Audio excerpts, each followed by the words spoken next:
Yo, what's up? This is Toru, and I want to take a break from making music for a second to talk about making music. Specifically today, I think, I'm going to be speaking from the perspective of a music producer, but I think that these ideas can really be applied to a lot of different areas. But anyway, I hope that regardless of what you do, whether it's make music or if you make music and do other things, which is inevitably true, that you are able to find some use out of this in multiple ways. The broader idea here is that more is more and that more is better.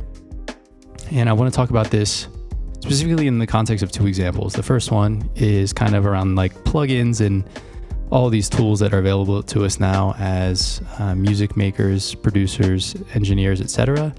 Because we can sort of accumulate an insane number of tools without kind of like feeling like we're carrying any extra weight.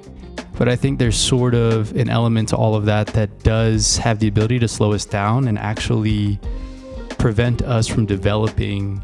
I think having a lot of tools in theory is cool and in and of itself isn't bad. I own a lot of plugins that I don't use very often, and I'd imagine that's true for you. And so what I would say is that's okay, but before you buy the next one, especially when we're in the season of like every plugin is on sale. I'm not saying that these things aren't useful, but if you were keeping a list of like where your pain points are in development, are these the plugins that really hit those? So all that aside, I will say that I think just plugins in general, it's sort of like reading books. Buying a lot of books doesn't make you well read. Buying a lot of plugins doesn't make you a better producer or improve your music in and of itself. So what do you need to do? And I think get to know plugins better, get to know them more deeply. You can get deeper on something if you have less things to choose from. The ability to go deep on a plugin allows you to kind of understand its purpose in general. And so when you're in another situation where maybe you don't have access to that plugin because you're in somebody else's studio, someone else's computer, you can look at another plugin now and understand pretty quickly what it's going to do, and also be more sensitive to the differences in character that exist from plugin to plugin that do more or less the same thing. That would be one. Two would be really more broadly around time. I don't know anybody who says, hey, I wish I had less time to work on this because I'll have more time and therefore I will do a better job. I don't know if that's true. I know that for me, I find having small deadlines and self-imposed constraints help me actually kind of maintain longevity. For me, I'll use the example of the way that I've been mixing recently, which is I mix 45 minutes a day and that's it.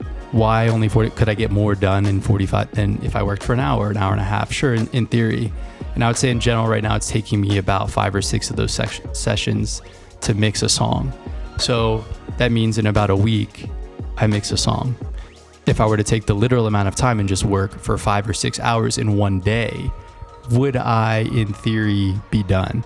Well, maybe, but also like the quality of that is not necessarily the same, and the way that I do it is not going to be the same. Especially with mixing, when you are able to come back with fresher ears, you just have the ability to kind of make decisions differently and maybe more clearly. And so maybe it takes me more days, but I come back each session with a little bit more clarity and a little bit more excitement.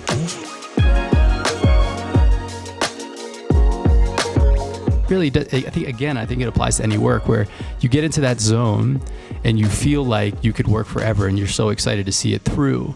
And then before you know it, you're kind of in this place where you hate it and you can't understand how this thing that seemed amazing is now the worst thing that you've ever heard or are working on. And I think creating those breaks is a really great way to avoid this. The difference is when you work to that point of exhaustion, the last thing that you now remember from working on that thing is something negative, something that doesn't get you excited to work on it the next session. But if you're able to stop in a point where you feel nothing but potential excitement for the thing that you're working on, that's now the last thing that you remember. And you have the ability to come back to it with that same excitement the next day. And so in my opinion, that is worth a lot. I think in general, no matter what you do for work, whether it's this or something else, progress over time comes from being able to do it consistently. And so I would encourage you to find ways to do that. And for me, this has been one of them. Another thing is create the blocks of time in your schedule that you have. Maybe you only have an hour a day. Maybe you only have a half hour a day. Maybe you only have 15 minutes a day. You know, whatever it happens to be, I think you can use that time and create a task and create an intention that fits that block of time. Sit at the piano, play your scales. Pick one track that you're working on in the mix and just EQ that track. And it's not whether or not you begin or finish it. It becomes a more input over output focused thing as well, which is just sit there and I'm just going to EQ this. And you know, your phone's not out, you don't have other apps open on your computer. All you're gonna do is this one task until the buzzer goes off, you know? And I think that you'll find over time that just being able to knock that out is meaningful.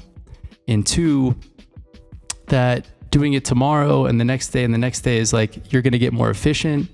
You're also building stamina, your ability to work for longer periods of time at a time as you're able to kind of carve out bigger chunks of time in your schedule will also increase in the same way that it does when you work on exercise and you try to run a little bit further, you try to lift a little bit more weight. It's a very similar experience. And so I would encourage you to just not try to, especially if you're somebody who doesn't have this amount of time or isn't used to working on something for 45 minutes, an hour or more uninterrupted, pick a smaller block of time and prove to yourself that you can knock it out, and then gradually increase it as your schedule permits and as your stamina and ability permits, because that's an important part of keeping your head in the game and allowing yourself to keep going. All right, so we're gonna cut it here. Maybe you agree with me, disagree with me. You know, I'm here for all of that in the comments. I'm not stating any of this stuff is absolute truth, but these are things that I've found and have been helpful to me, and I hope that they're helpful to you. And to the extent that you have ideas to challenge these things or to bolster these things, like hit me up and let me know, and we'll address it in a future video. Appreciate you. This has been Toru, and in a way, so are you. Peace.